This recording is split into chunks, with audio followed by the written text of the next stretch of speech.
Today News, my name is Nanama Acquah. Here's what we have coming up in the headlines.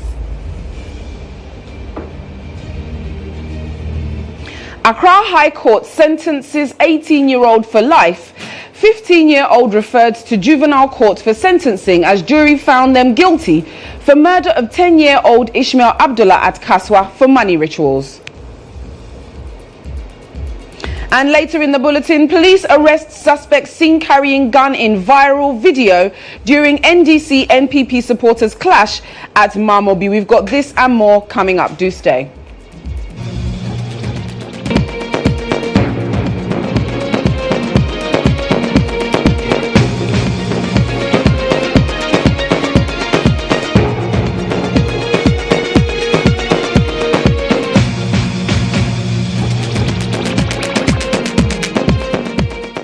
It's Friday, 25th October 2024. This is what is coming up on GH Today News. The two teenagers, Nicholas Kinney and a minor whose name was withheld, who have been charged for killing a 10-year-old Ishmael Mensa Abdullah at Kaswa for money rituals, have been found guilty and convicted. Their conviction was after a 7-member jury panel returned a unanimous guilty verdict against them on each of the 2 counts, namely conspiracy and murder. The 18-year-old Nicholas Kinney was sentenced to life imprisonment, while the 15-year-old juvenile has been referred to the juvenile court for sentencing, as the High Court has no jurisdiction to sentence him. Justice Lydia Osei-Mafo, a justice of the Court of Appeal who presided over the case as an additional High Court judge, sentenced the 18-year-old Nicholas Kinney as an adult. EIB Network's legal affairs correspondent Mutala Inusa has more. On the 3rd of April, Ishmael Mensa Abdullah, 10-year-old boy, was killed. 2 persons were arrested, one 15-year-old boy and an 18-year-old young offender. Fast forward, in March 2023, the trial began. Prosecution called 7 witnesses. The accused persons, all of them also gave accounts of what happened. Today, October 24, a 7-member jury returned a unanimous verdict against all the 2 accused persons on both counts of conspiracy to murder and murder. Consequently, Justice Lydia Osei-Mafo has applied the law, and the law is that the 18-year-old young offender is handed a life sentence or life imprisonment, while the 15-year-old juvenile who committed the offense at the time that he was 15 has been remitted to the juvenile court for sentencing. The family of Ishmael Mensa Abdullah has described this as justice served them, despite the fact that their son will not come back to life. The family is satisfied, even though we've lost our son. This should serve as a deterrent to any other person who wants to take the law into his or her own hands. But what has the counsel for the 15-year-old boy has to say? It is good because the evidence is obvious that my client, for instance, admitted to the offense. And once you've admitted to the offense, there's no way that the jury returned no guilty verdicts. For Nicholas Kinney, the rest of his life will have to be in lawful custody. What did his counsel say? We can't say much. You were in court throughout the trial and you had the evidence on record. There was little we could do. Just like counsel for first accused said, it is a duty of our client to tell us the truth, give us the facts as they are. Throughout the trial, we asked him whether he committed the offense. He denied to us. And there was nothing we could tell the court apart from what he has told us. In fact, Justice Lydia Osei-Mafo was concerned about how parents have shirked their responsibility, and it says that the consequences is what we are seeing from the law court complex here in Accra. Musala Inusa, GHOne. Now, the Ghana Police Service has announced the arrest of Fata Ibrahim, also known as Fatal Motorway, who was seen brandishing a firearm in videos taken during the October 13th clash between supporters of the governing New Patriotic Party and the National Democratic Congress. Following the incident, which left 2 people injured, the police had declared Ibrahim wanted. According to reports, Ibrahim's arrest marks a significant development in the police investigation into the violent clash between the two political parties. The police had been searching for Ibrahim since the incident, and his capture is expected to shed more light on the circumstances surrounding the violence. Now, the Ghana Police Service has been working to maintain law and order in the country, particularly during periods of heightened political tension. This arrest demonstrates their commitment to holding perpetrators of violence accountable for their actions. Now, in a determined effort to combat the destruction of water bodies by illegal mining activities, the Savannah Regional Security Council has launched a military operation targeting the Black Volta River in the Bole district. During the swoop, 31 Chamfang machines were destroyed as authorities escalated the fight against illegal mining in the region. 1 Chamfang machines used for illegal mining on the Black Volta near Bomboy in the Bole district of the Savannah region were set ablaze following renewed efforts to protect the country's water bodies. Other items belonging to the miners were burnt as the task force intensified its operations. A pump action gun was also retrieved from a makeshift camp set up by the illegal miners. The latest operation, led by the military task force sanctioned by the Savannah Regional Security Council, is also aimed at safeguarding the environment against the continued destruction of water bodies and farmlands in communities along the Black Volta. However, this isn't the first time such an operation has been carried out. In September, a joint security task force carried out a similar operation in the area, burning 4 Chamfang machines. Despite these efforts, an estimated 400 illegal mining machines remained operational along the Black Volta River. The Savannah Regional Security Council has pledged to sustain these operations until the illegal miners are completely removed from the Black Volta River.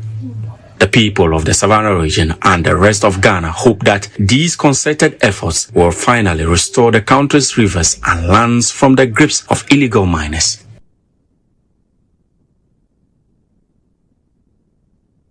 Now, Member of Parliament for Oki North Theresa Auni has called on her constituents not to engage in politics of insult, hate and violence, but rather policies and ideas. Responding to issues of tension and sentiments of violence that characterize the voters' registration exercise and general campaign activities in the constituency, the MP called on supporters to exercise restraint, even in the face of provocation, and expressed confidence in beating her fierce opposition, Nanama Dokua Asiama Ejay of the MPP. Look, let's go out there and sell our message. Let's go out there and tell the people what we can do. I am saying that, look, vote for me and vote for John Dramani Mahama, because his 24-hour economy policy will impact on my constituents. Others have left their constituency and they are sharing salt, pepper and Maggi in Oki North. It is up to you to choose what you want. Let's go into this election and vote peacefully. I know Ishama Allah, by the special grace of God, these elections will be declared. I will win and John Dramani Mahama will win this election. And so I beg you, there is no fight, there is no nothing. Please just be calm. And like I have told you, I'll continue to say that prepare for these elections. These elections, prepare for it. We will win this election by the grace of God. Okay, let me take more questions. Now, residents of Abra in the Central Gonja District of the Savannah Region want the Ghana Education Service and local authorities to urgently reopen the only primary school. The school was shut down indefinitely to allow for renovation work on a chipped compound, leaving children without access to education. This report has more. Abra, a community in the Central Gonja District, is grappling with the indefinite closure of their primary school. The school, which serves children from kindergarten to basic 6, was shut down Monday, leaving pupils without a place to study. The shutdown came following an order from the paramount chief of the Makban traditional area, Makbanrua Achode Bronye I, for the planned renovation works on the town's chip compounds. The chief explained that for the renovation works to be successful, the teachers must vacate their bungalows for healthcare providers.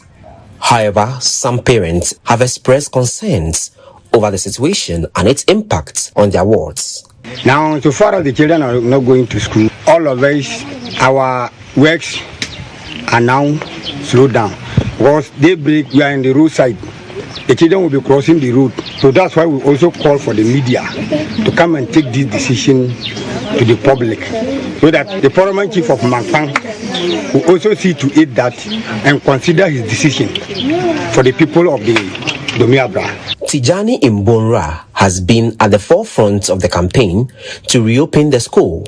He wants the Ghana Education Service and other relevant stakeholders to intervene and restore academic activities. What we want to do is this. We'll get a place for the nurses. But this man said he will not take that decision. The only decision he will take is that the teachers should go home so that their quarters will be free and the nurses can come there and occupy that quarters. So now, it is assumed that what the teachers are doing, we don't appreciate it in the community. That is the implication. The school has been there since this clinic is not even up to 10 years of age. So that's why we said we will not accept that decision. Even though we tried persuading him and he said no, it will not happen. They hope that dialogue between local authorities, the chief, and the education service can resolve the situation quickly so that healthcare and education can continue without compromising the other. This is just our first step.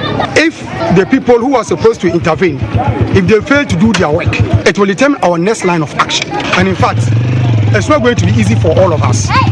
So they should try and convince Mangpangwa to make sure the teachers will come back. Until then, the community waits anxiously for the reopening of the school, knowing that every day out of the class is a setback for their children's future.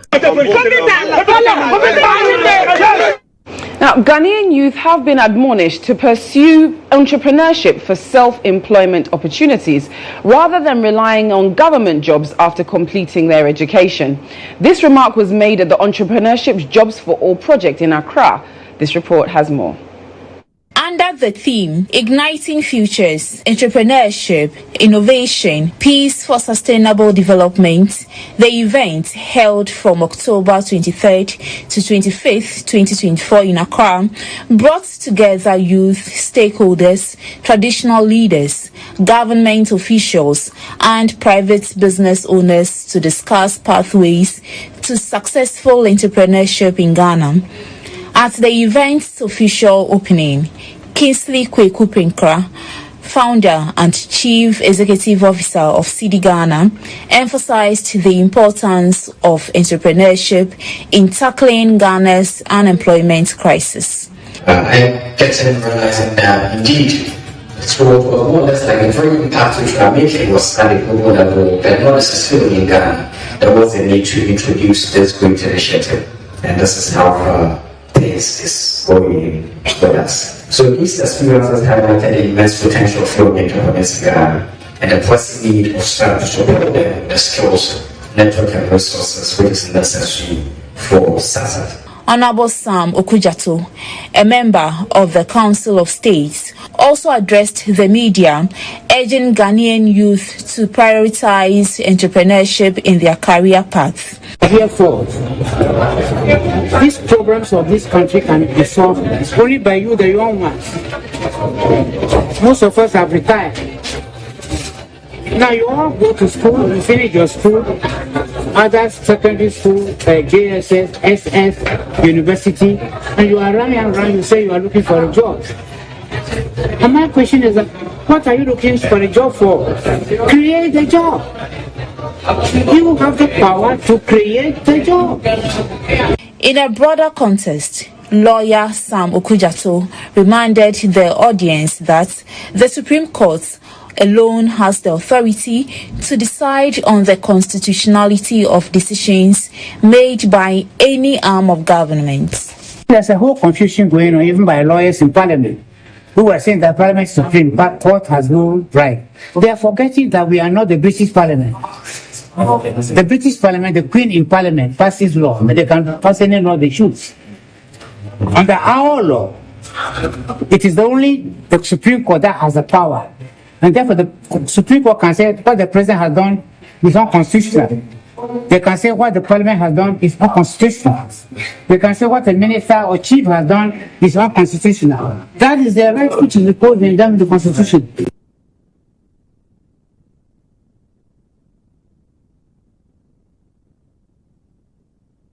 Well, that's what we have for the GH Today news this morning. My name is Nanama Acquah. For more news updates, click on starfm.com.gh. We are your election hub.